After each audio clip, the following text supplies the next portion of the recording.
വിനോദസഞ്ചാര സീസണിൽ മൂന്നാർ മേഖലയെ അലട്ടുന്ന ഗതാഗതക്കുരുക്കിനും മാലിന്യ പ്രശ്നത്തിനും ശാശ്വത പരിഹാരം ലക്ഷ്യമിട്ട് നിർണായക നീക്കവുമായി ജനപ്രതിനിധികളുടെയും വിവിധ വകുപ്പുകളും.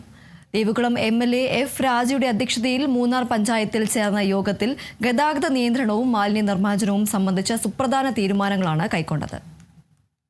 ദേവികുളം ബ്ലോക്ക് പഞ്ചായത്ത് പ്രസിഡന്റ്, മൂന്നാർ ദേവികുളം ഗ്രാമപഞ്ചായത്ത് പ്രസിഡന്റുമാർ, ത്രിതല പഞ്ചായത്ത് അംഗങ്ങൾ, വകുപ്പ് ഉദ്യോഗസ്ഥർ, രാഷ്ട്രീയ പാർട്ടി പ്രതിനിധികൾ, വ്യാപാരി തൊഴിലാളി സംഘടനാ പ്രതിനിധികൾ എന്നിവരും യോഗത്തിൽ പങ്കെടുത്തു.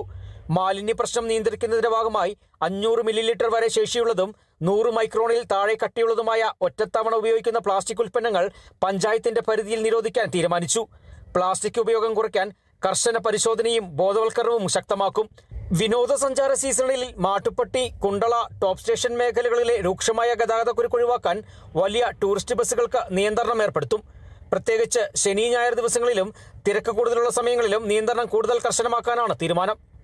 500 മില്ലിലിറ്ററിന് താഴെയുള്ള പ്ലാസ്റ്റിക് കുപ്പികളും 100 മൈക്രോണിന് താഴെയുള്ള ക്യാരി ബാഗുകളും പൂർണ്ണമായിട്ടും 15-ാം തീയതി മുതൽ നിയന്ത്രിക്കാനുള്ള തീരുമാനം കൈക്കൊണ്ടു.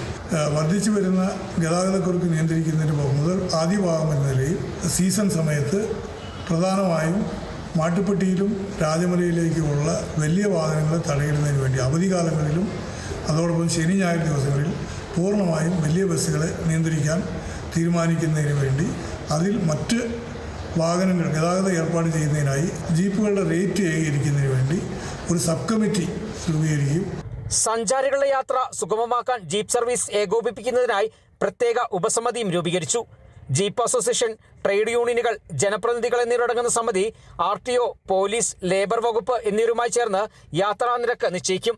നിശ്ചയിക്കുന്ന നിരക്ക് പൊതുജനങ്ങൾക്ക് പരസ്യമായി പ്രസിദ്ധീകരിക്കും. വലിയ ടൂറിസ്റ്റ് ബസ്സുകൾക്കായി പ്രത്യേക പാർക്കിംഗ് സംവിധാനം ഒരുക്കുന്നതിനും റോഡരികിലെ അനിയന്ത്രിത പാർക്കിംഗ് ഒഴിവാക്കുന്നതിനും നടപടികൾ സ്വീകരിക്കും. ഗതാഗത നിയന്ത്രണവും മാലിന്യ നിർമ്മാർജ്ജനവും കൂടുതൽ കാര്യക്ഷമമാക്കുന്നതിനുള്ള നടപടികൾ ഘട്ടം ഘട്ടമായി നടപ്പാക്കുമെന്നും യോഗം വ്യക്തമാക്കി. Bineesh Antony, Kerala vision news, Idukki.